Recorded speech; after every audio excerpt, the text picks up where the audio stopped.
attention. And the key thing that I think I want to highlight from everything he's been saying is that Zimbabwe is open for business. And I think when you're saying that Zimbabwe is open for business, it means that we're taking everything with an open mind. And one of the things that my president has been saying is that let bygones be bygones. We've had situations where we've hurt each other as Zimbabweans, and what we're saying is that, like, let's start working together as one people, as one nation, and let's start rebuilding our nation and taking it forward. And one of the things that I really love is that you're having a situation that every Zimbabwean, wherever they are, they're no longer negative.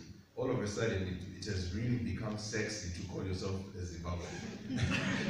I remember back in the day when I was still in America, you had a lot of Zimbabweans when they asked where you come from. They'd actually say that they were from South Africa. But now I'm sure every Zimbabwean, wherever they are, they're saying that they're from Zimbabwe, which is a good thing. And with the events of November last year, I think what actually happened was that there was an emancipation of the people of Zimbabwe, emancipation of the mind.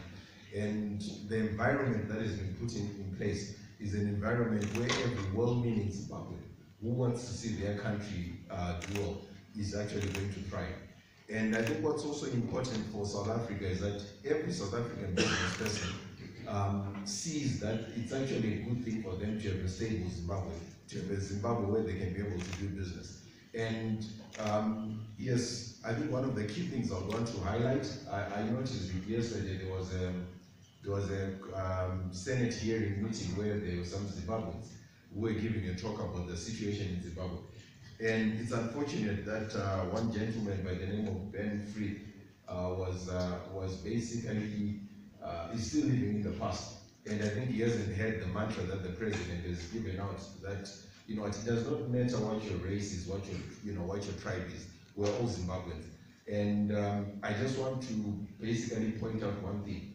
The indigenization laws in Zimbabwe were basically been repealed.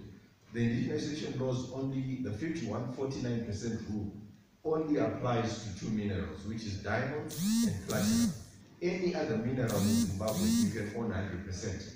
And the only other space which also the 51-49% rule applies in Zimbabwe is for the reserve sector. What's the reserve sector? As a foreign investor, if you're going to come to Zimbabwe and you